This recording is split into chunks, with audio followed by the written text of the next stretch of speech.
It is an honor to be here to call you to be present on this sacred day that we honor the legacy of Dr. Martin Luther King Jr. and all he stood for then and all he stands for now.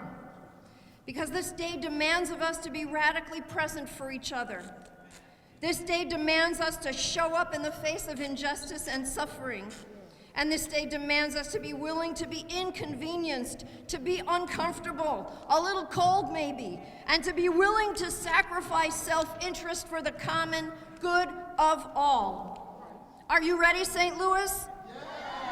Are you ready to remember that Dr. King said that he had been to the mountaintop and he had seen the promised land?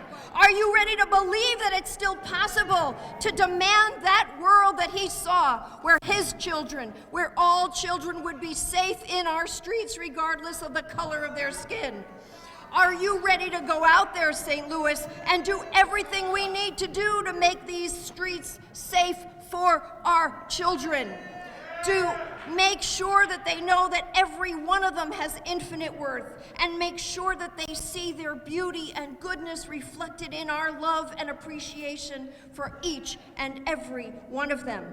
Are you ready, St. Louis, to demand justice for the most vulnerable, for the most oppressed, and to use everything we have to give them a hand and a voice, and to make sure that they are valued and that they have a place at the power tables of change? Are you ready, St. Louis, to make that promised land real today and promise that no matter how tough it gets, we will work together, not at odds, but together, to not let greed or fear or hate or power divide us? Are you ready to see the face of God in everyone, absolutely everyone, and demand that they see it in us? Are you ready to feed the hungry and house the homeless and free the prisoners whose crimes are just being poor or black or brown?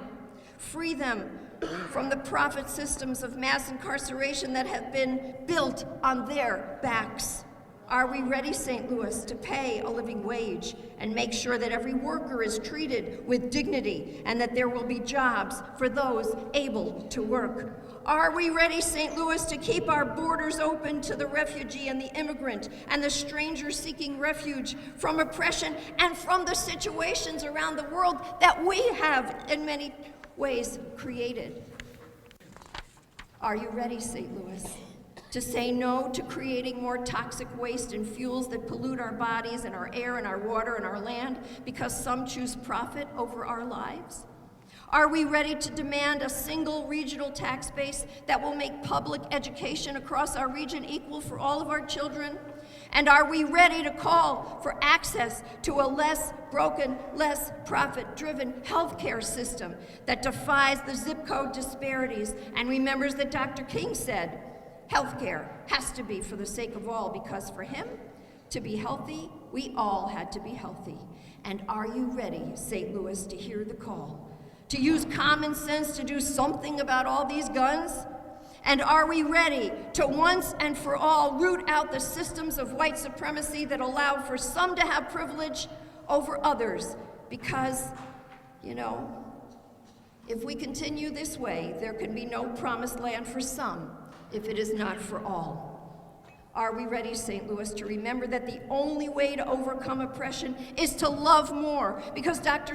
King said, only love will unharden the hardest of hearts.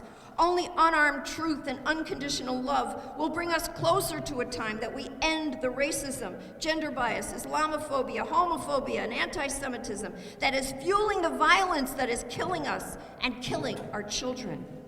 So I call you, St. Louis, as we stand here again in the shadow of Dred Scott, in the epicenter of the next chapter of Dr. King's call to us to do better than we are doing.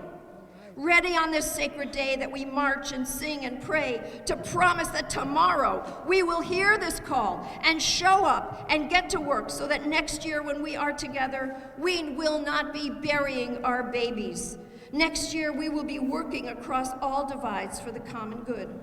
Next year when we gather, we will be closer, much closer to the promised land that Dr. King saw and promised was possible. I love you, St. Louis. 2 years ago, I couldn't be here because on another really cold Dr. King birthday day, I was burying my beloved daughter, who was the love of my life. Last year, I was still too broken to come. Ask any of the parents who have lost their children. We are broken. But for the sake of the children who are still here, we cannot give up. For their sake, we will stand on the shoulders of Lady Ida Wolfach and Norman Say and Sister Antona Ebo and James Buford, and yes, on the shoulders of Dr. King and all the others who have kept this vision, not a dream, don't let it be a dream, let it be a reality of a promised land, alive, and we will call each other and call ourselves to work together, to really work together to get this right. And then we will have a city, and then we will have a region, and maybe even a nation that would make them all proud. Are you ready, St. Louis?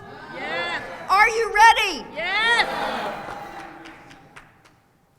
The Poor People's Campaign says that 250,000 people die every year in this country because they are poor, because they are stuck in the cycles of poverty. We can do better. We need them to be whole. So let's make this a day on that will inspire each of us to do our part, to make this a better, a safer, and a more just year for all. Amen.